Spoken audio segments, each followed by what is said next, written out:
Welcome back to the Homebody Club, the podcast where we break down everything you need to know about the world of real estate. I'm Josh. I've been selling real estate in Northern California for a little over 3 years, and I'm here with my co-host Julia, who is a mortgage loan officer who has over 8 years of experience. Hey everyone, great to be here. Today we're diving into something that has been on everybody's mind right now, the state of the real estate market. We've seen some wild shifts recently. We're going to break down what's happening, why, and what it means for buyers, sellers, and investors. That's right. Whether you're thinking of buying a home, selling, or just trying to make sense of the headlines, we've got you covered. So let's get into it. So Josh, what are we seeing in the real estate market right now? The past few years have been a roller coaster to say the least. I mean, the pandemic really shook things up, right? Absolutely. The pandemic definitely shifted the market. We saw a massive surge in demand, especially for homes with more space. People were looking to upgrade, move to the suburbs, or just find more room to work from home. And then, of course, the low interest rates made it all feel affordable. Yeah, low interest rates were a huge factor. It created this intense buying frenzy where homes were flying off the market within days, sometimes even hours. But now interest rates are higher, and that's changed the game a bit, hasn't it? Big time. We've seen the Federal Reserve raise rates multiple times over the past year to combat inflation. As a result, mortgage rates are climbing, and that's slowing things down. For example, a 30-year fixed mortgage that was around 3% in early 2021 is now hovering around 7% in 2024. That's a significant jump, and it's affecting buyer affordability. Right, and it's not just the rates. Supply is still limited in many markets, especially in cities that had rapid growth during the pandemic. So while demand has cooled a bit, because of higher interest rates, inventory is still tight and is keeping prices high in some areas. Let's talk about the buyers for a second, Julia. With these higher rates, is now still a good time to buy a home? Well, it depends on the buyer situation. If you're a first-time home buyer, it's definitely trickier. Higher mortgage rates mean that you're paying more each month, and with inventory shortage, it's harder to find a deal.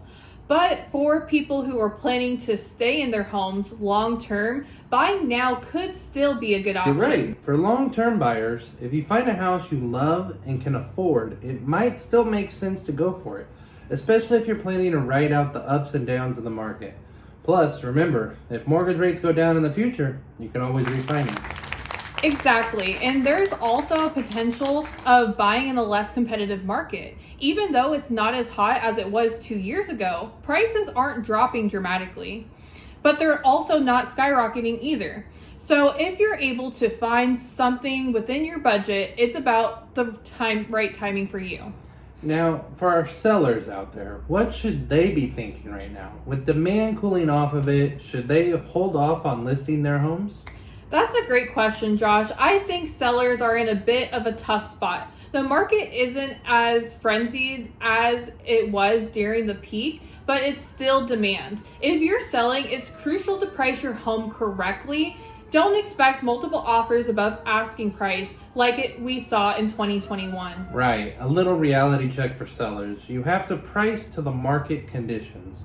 And don't be surprised if your house takes a bit longer to sell either.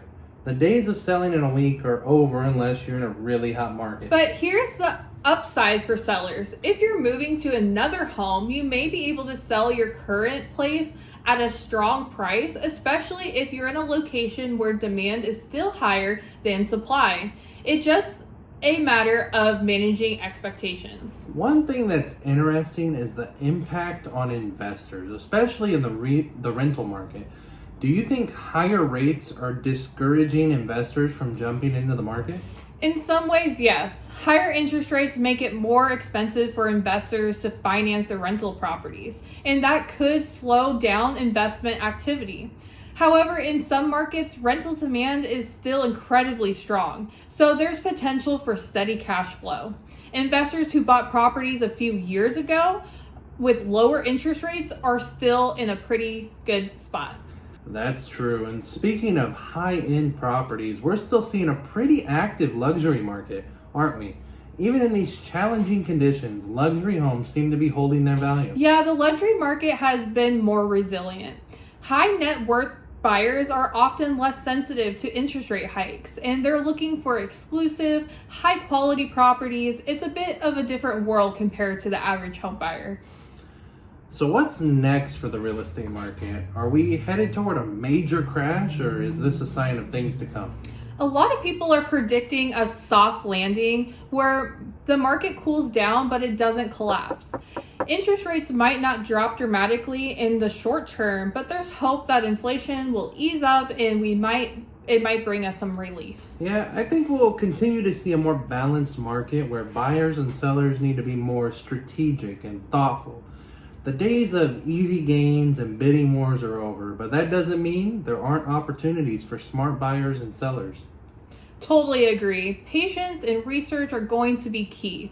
Real estate is cycled, so the market will evolve. We might see interest rates stabilize or even dip in the next year, which could make things more affordable for buyers. Well, that's a wrap for today's episode. We've covered a lot of ground about the current real estate market and how it's impacting buyers, sellers, and investors. That's right, Josh. The market definitely shifted, but there are still plenty of opportunity if you know how to navigate it. As always, do your research, consult your real estate agents, and keep an eye out on interest rates. Thanks for tuning in to the Homebody Club. If you enjoyed today's episode, don't forget to subscribe, rate, leave a review.